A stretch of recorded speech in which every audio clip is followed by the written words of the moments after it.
So the holidays, it means travel, making tons of food, eating tons of food, worrying about weight gain from eating tons of food, pushing through the crowds at a mall, which I guess people in the suburbs still do. If you do, please stop. Just use Etsy and Amazon.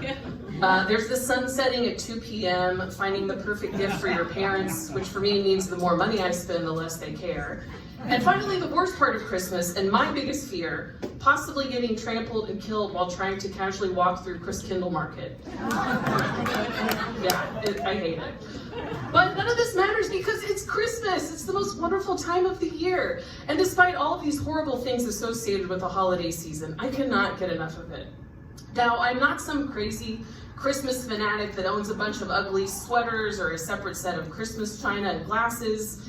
And now that I'm saying that, I realize that I do own 8 Christkindl Market mugs and a Christmas vacation themed t-shirt, so never mind. But I've always felt excited and happy around Christmas time. I always focus on the good parts.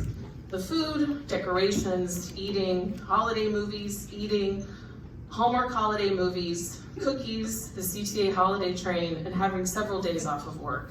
You know, the important things in life. I could never understand the chaos and drama my parents put themselves through, especially traveling to see people that we don't even like. People say that Christmas is the time of year to spend with family, and I say, that's hilarious. This is the best time of year to stay away from family, which I've successfully done for the last 7 years.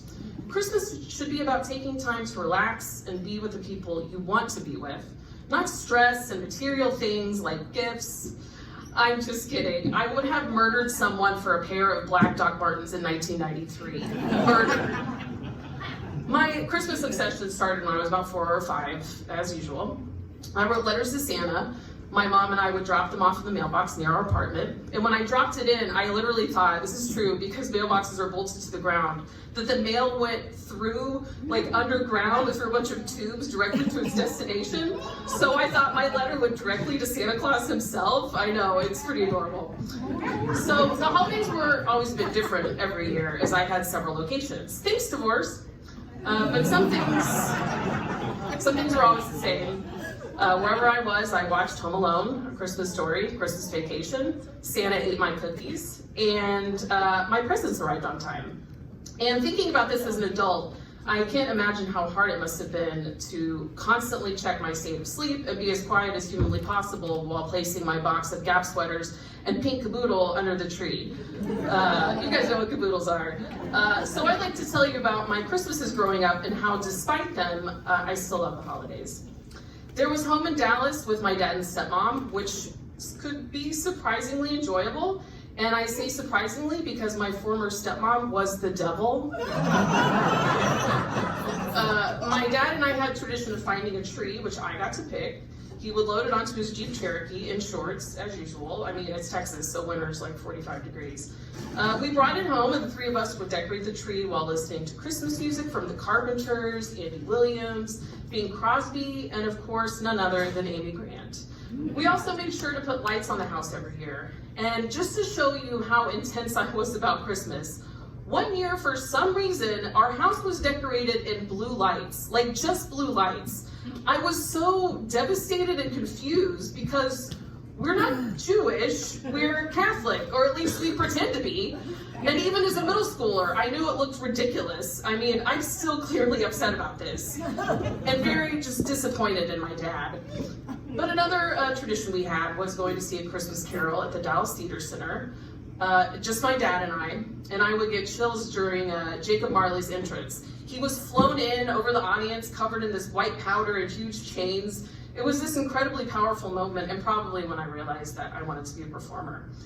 The year that they stopped flying him in and had him appear in a doorway instead, I stopped going in protest because ghosts fly. They don't just walk in your front door. Now, on Christmas morning, we would exchange gifts, eat, and then watch movies all day. And for that one day, my stepmom seemed like a human with emotions. But that theory was disproved when I was 10, and I noticed that Santa's handwriting seemed to resemble hers.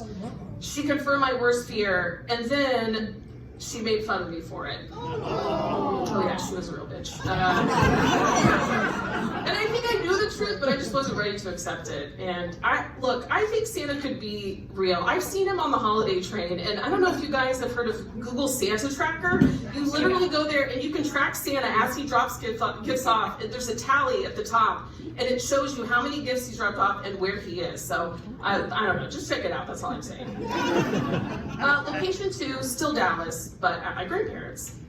They lived in a very affluent neighborhood called Highland Park, which is like every other Highland Park, same thing. I would stay the night, sometimes joined by my little cousins, and on Christmas Eve, I could swear that I heard reindeer on the roof, which I would tell everybody about the next day, which I now know was probably a squirrel. But I swore my life that it was reindeer and Santa, and I still believe that to this day. Also, this is true, I didn't know that reindeer were real until I was an adult, so that's pretty exciting. As you can see, I have a very complicated relationship with Santa. Christmas morning, I would run downstairs, I would grab the gifts with my name on it, as you do, and make a pile and wait patiently for everyone to get their asses downstairs so I could open my gifts. Traditions at this house included everyone pretending to not notice my aunt or aunts were drunk, everyone pretending to not know that my mom is gay, and that they would pretend that her wife is just her friend.